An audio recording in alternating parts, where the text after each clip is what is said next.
Hello ladies and gentlemen, and welcome back to another episode of Minecraft with Sidetrack. So hanging out here in my base, it looks a little different, if you can see. I've done a lot of packing everything from these chests and sticking them all into my AE network that we made last episode. So we have lots and lots of stuff and lots of these storage cells that are pretty darn full with lots of random stuff.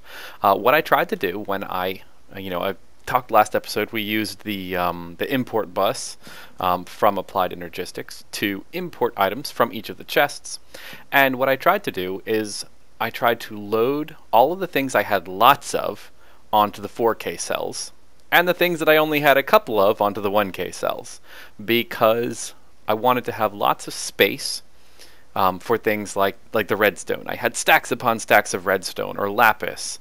And the 4K you really want to use for things you have more of, so I tried to stick them all on the 4K cells. And I've got this 4K cell is entirely metals, and I want to keep it that way. So there are a couple of things we're going to do today to work on our AE system. Let's see, what else did I do? Ooh, I have to show you. Downstairs. Now, yesterday, well, I guess it was whenever I did my last video, this system was working really well. However, when I restarted my server and changed some things, I noticed I threw a couple more seeds in here to get some more crystals, and they went through this chest, and they zipped through it so quickly, I'm not sure why it changed, that it wouldn't trigger this redstone signal. The comparator just, they weren't in the chest long enough for the comparator to activate, and so it never activated our crystal growth accelerators. So what I actually did is I changed things just a little bit. So if I go ahead and look on here, this is set to extract only with a redstone signal. And then from our comparator, I just took and sent another wire over here to give redstone to this block. So now it basically is a check to make sure that nothing is going to come out of here until a redstone signal activates, and then it'll pull it all out. And it's working well so far. Pretty good. I did a little bit of decoration, as you can see. Oh, another thing I also did, you can see here, I actually went and changed my name. So my name is actually Sidetrack. It took, however many years it's been, but I can be like, hey, check it out, that's pretty cool. Unfortunately, I still have this Dustin8110 skin that I can't seem to get rid of. I even tried to go in here and I can't take it off the favorites. I can mark a pig as a favorite and take it away, but can't do that with, oh well, small things. So what are we going to do today? Well, we're going to admire my awesome work. We're going to, at some point, probably fill this in now that it's, I got to show you what happened back there. We also want to, oh yeah, I did this. This is just a pathway over to the nether, because one of the things that I did was actually go to the nether and got a whole bunch more nether quartz. So we have that on hand. Made a door there. Oh, let's see. I have moved all this inventory cable, and it's underneath the ground under here. You might be able to see it. Yeah, it's over there. So these things are all still connected, which is pretty good. I moved our AE system over here, so we're got our drive and then our crafting terminal, and it's getting power from right here. Pretty neat. So what are we going to do today? Let's think about this. Well, the first thing we probably ought to do is go ahead and take a look at how we're going to get things automatically into our system. So I do want to use this chest. And as you can see, there's some things in this chest that are not going to get put into our network because all we have are these conduits that go nowhere because we pulled them up before. If I had cobble and things like that, the cobble will still end up going and getting sucked and put into this barrel. But that's about it. So one of the things that we can do is we can make an Emmy Interface. An Emmy Interface is pretty cool. There are two different Emmy Interfaces. Got to make the large one first, and I think I've got everything I need to make this. Excellent. And what this does is you can turn it into a multi-part that you can basically it ends up being a little tiny faceplate like this crafting terminal. But I don't really want to do that right now. So the Emmy interface will connect right down there. And then you can see that we can have things, it'll connect to the pipe. And if we go ahead and set it to insert, in theory, we should see these things start getting sucked out. And we should see these things start being added to our system, which is great. It's exactly what we want to see happen. So the Emmy interface is a really great block. It has lots of purposes. Its basic purpose is to interface between other mods and applied energistics. So you can set it to, say, export things like, do I have any wool? You can click it to export wool.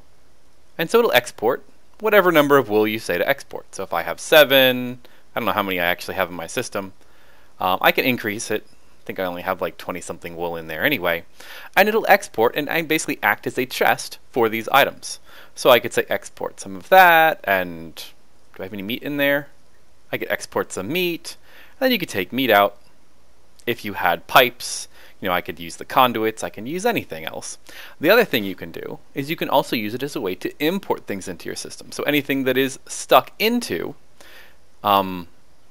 one of these spaces will go into your system. So I could throw my marble in there, some wool in there. Pretty cool. So let's go ahead and clear both of these out, although I do want that meat. Wow, I still have a lot of meat. I thought I was running out of it. Cool. So we have this Emmy interface, and we're using it to import things into our system. But we can use it to do other things as well. If you will remember, we have several programs in here that require that required all these chests to actually function. And so we have a lot of things like our processing ores, filling the train, our Botania stuff.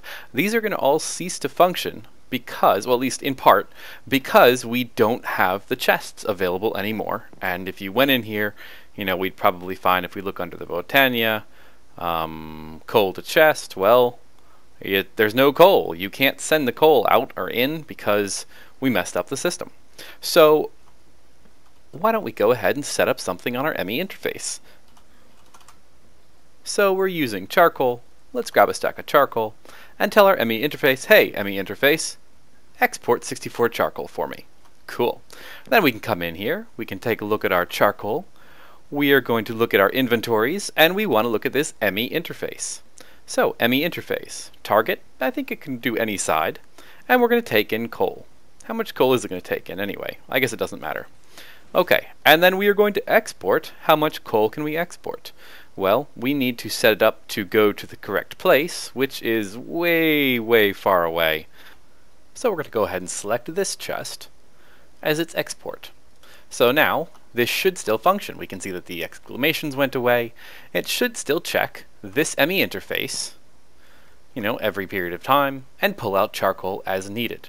So I'll probably go back between this episode and next episode and fix some of these programs, although some of them we're going to want to modify completely and kind of redo them entirely this episode. So one of the things that we're going to want to look at is something like our lumber train. So right now it's trying to export lumber, and it needs looking for it's looking for chests that aren't there. So what I think I want to do instead is change things just a little bit. So we want to, instead of looking for a non-existent chest, we want our Emmy interface to look in itself. So one of the cool blocks that we can look at is a level emitter. A level emitter is right here. Pretty simple to make, just a calculation processor and a redstone torch. This is actually way easier than it used to be. And what this level emitter does is, if you put it down on the ground, and we'll just stick it right here for now, it will attach to your cable, and it will emit a redstone signal under certain conditions. So we are going to need to, you can either set it to energy or an item. We are going to have to add an item to it, so we could look at something like wheat. And we could say, if there are 10 wheat in the system, emit a redstone signal. And there are 10 wheat in the system, so it's going to emit a redstone signal. We could also change it to say emit when levels are below And so there are more than 10 wheat in the system, so the little redstone light went off. Pretty neat. Alright, oops. Clicked on the wrong thing there. Put that back down. Okay. So where do we want to put this? Oh, someplace where we can use a Steve's Factory Manager. Redstone, not emitter. We're going to have to make a redstone receiver. Redstone receiver. Pretty simple to make. Redstone inventory cable, redstone receiver. So we're going to want to put something down below. Let's shrink into bat form and come down this way. Yep. And under here somewhere, oh, here's as good a place as any. We're going to put our redstone receiver here. Ooh, I am going to need some cable. Well, I'll grab it in a little bit. We are going to have a redstone receiver aiming toward that. We can right click on it. And what we're going to want to do is say when there is less than a certain amount of lumber here, oak wood. Let's say when there's less than, oh, I don't know, I'll have to think about how much we want. Good, I've got lots of glass fiber cable. I don't know, what do you think a good number would be? How much wood do you think is a reasonable amount to have in a system at any given time? Okay.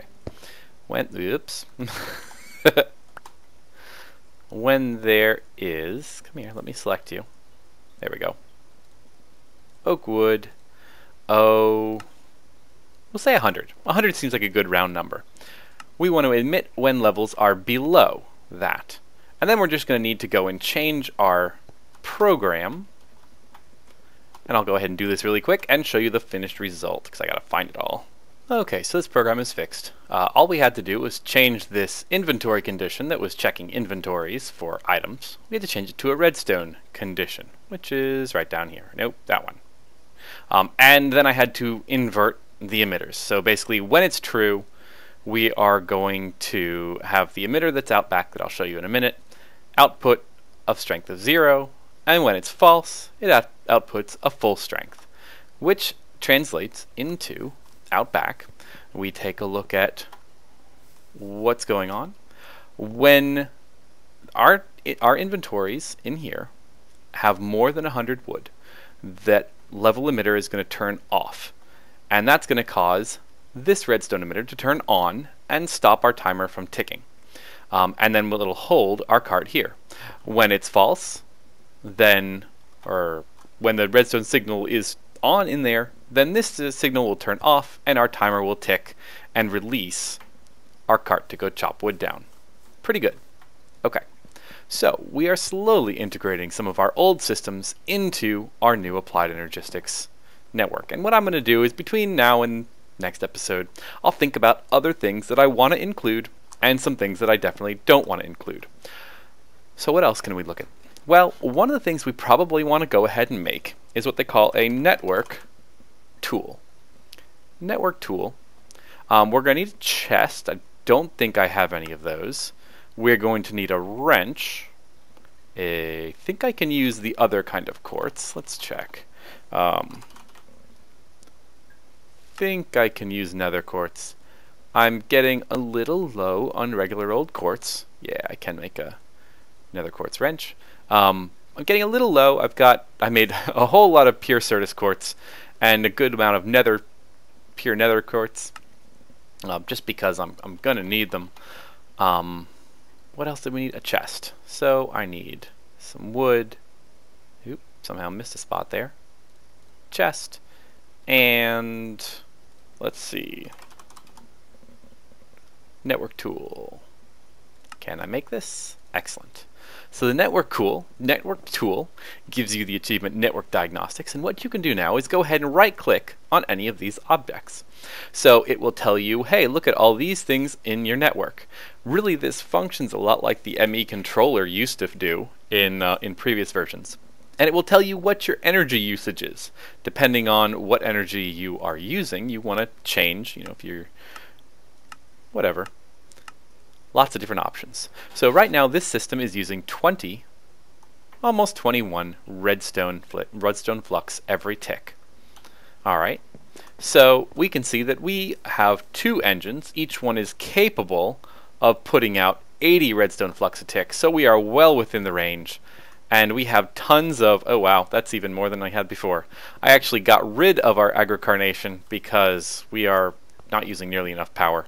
Even after making all those crystals down there, I also went ahead and slaughtered bunches of endermen, as you can see. Oh, I put a hopper on here. we have more ender pearls than I know what to do with, and I still have an overabundance of concentrated essence berries and concentrated essence berries, and yeah, I suppose, you know, I'd rather have too much of something than too little, but we are going to have to figure out something to do with all this crapola that we're getting a hold of. Okay, so our network tool is going to tell us how much we have on our network, and the more things you add, the more energy usage. So cool. Let's upgrade up our energy usage a little bit. You know, maybe we'll actually have to build another engine at some point and use some more fuel.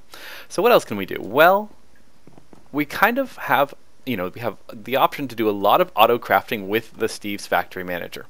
But there is other auto crafting as well with just regular old Applied Energistics. So you can make a couple of different things. What are we going to need? We are going to need a molecular assembler. Now the molecular assembler is going to need a crafting table. I don't think I have a crafting table right now. I do not, of course not. Let's make ourselves a crafting table. And the molecular assembler is something that is a holdover from Emmy 1. There was a molecular assembler in that, or a AE, Applied Energistics 1, but this is completely different. It's actually very, very different and very, very cool. So what we can do with our molecular assembler, where do I want to put it? I'm going to put it here for now. This is kind of a weird way of a weird place to put it. It's not going to be the most efficient use of molecular assembler, but we're going to get to look at it, which is going to be kind of cool. So what you do with your molecular assembler, if you right click on it, you'll see that there's a bunch of stuff going on here. There are some upgrade slots. Another thing that you'll notice, there is now going to be a little upgrade slot, next to a lot of these interfaces, and that's given from our network tool. We're going to talk about upgrades in a little while, so that'll make more sense then. We've got a crafting grid and then an output. By itself, the molecular assembler really doesn't do anything. In order for the molecular assembler to do anything, we're going to have to make some patterns. So patterns. We need to make some blank patterns. Blank patterns are fairly simple. They do need a charged Certus quartz, so that's one of the reasons we made those charged. Running out. The charger. Oh, you can use pure Certus quartz. I did not know that. Well, I feel silly. Okay, cool. Well, if I had known that, I guess we learn something new every day. We're going to need to make a pattern encoder, or a pattern terminal. Pattern terminal, are we out of... I thought we had... Oh, a crafting terminal, and a regular terminal. Okay, so we've got to make a bunch of things. We do have... Let's see. Emmy terminal we can make. We're going to need to make a crafting table. What else do we need to make that? Pattern terminal is kind of a pain. Calculation processor. Okay, I think we can make our crafting terminal. And then we need to make a pattern terminal. That wasn't too bad. And things go so much faster when you have, this terminal. Okay, for this, let's go ahead and put this actually up here. This will make it kind of interesting. We're going to have to go back shortly and rewire some of this stuff, but for now, we're just going to get this working. Alright, so we've got our pattern terminal up there in the wall, and what we can do with the pattern terminal is we can put our patterns in here, and we can set to whatever kinds of things we want to make. Well, what in Applied Energistics are we going to want a lot of? Oh, let's see. Well, how about something like quartz Quartz glass. Sure, why not? We're going to need a lot of quartz glass, so we can go ahead and set that in there. We don't want to use Certus quartz, we want to use nether quartz instead of Certus quartz. And then, so we see that the pattern is there, quartz glass comes out, we click encode pattern, and now we have a pattern for that. Great. Next up, you can use this simply by putting the pattern up here, and then you can, pump things in with like a hopper or, whatever, and then suck things out the other side, and that will work. However, that's not the most efficient use of your molecular assembler. To use it a little bit better, we're going to make ourselves another Emmy interface. Emmy interface right here.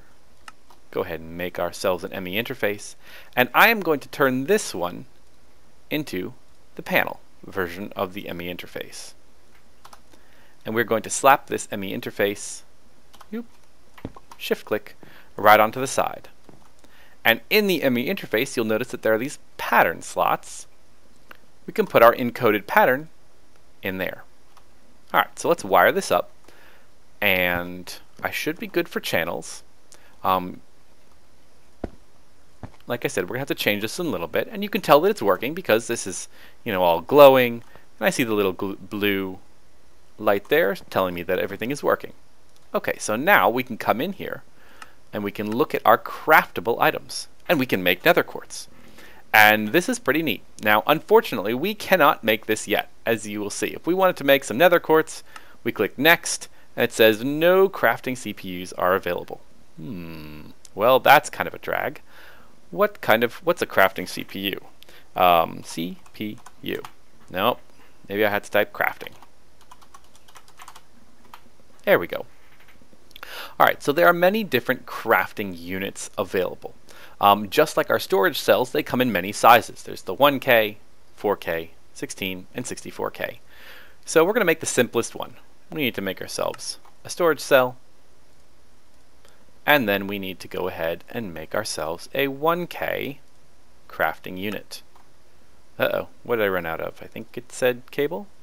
There we go. Crafting unit. Put